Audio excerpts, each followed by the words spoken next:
Can you tell us a little bit about your character in War and Peace? My character's Fedya Dolokov, and he's a soldier, and he's a great soldier, and he's a great asset to society in that way because he's essentially a sort of destroyer. But he's a destroyer of all things, and he destroys marriages and people as well. But in his defence, I think he brings catastrophe into people's lives in a way which ultimately sort of shows them the true path. That's making him sound like a Jedi. I don't think he's a man of intention. I think he's a man of appetite, and he just brings catastrophe with him. That sounds quite fun, though. But the catastrophe never touches him. He's very lucky. Who were you working with most closely on this?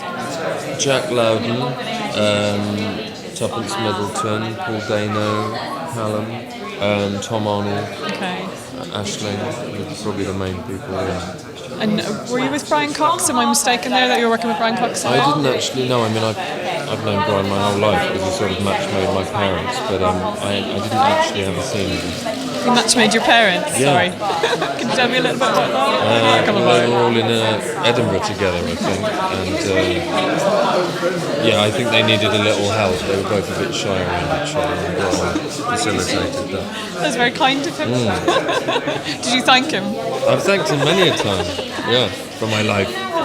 We were talking to some of the other cast members, and they seem to have all read the book. Have you been through it? I read it, and I read it again after I'd read the script, Really? and I was actually able to get a lot more from it because I then had people's faces. So I think really watching it is a great companion piece to the book. If you either haven't read the book before, or if you already have. Yeah, it helps explain. There's so many characters, I guess. It's mountainous, the book, and when you have a firmer grasp of who everyone is, you can enjoy all the moments of ambiguity more. You recommend it? Yeah. In terms of working on a piece like this, what is the most challenging thing from your point of view? Remembering what it's about, and that you're not just creating something pretty, because often with a period piece you've got a lot of beauty around you and a lot of splendour, and just remembering that these characters are, at various points staring into an abyss amidst this wonderful landscape. They are staring into an abyss. Sounds quite bleak.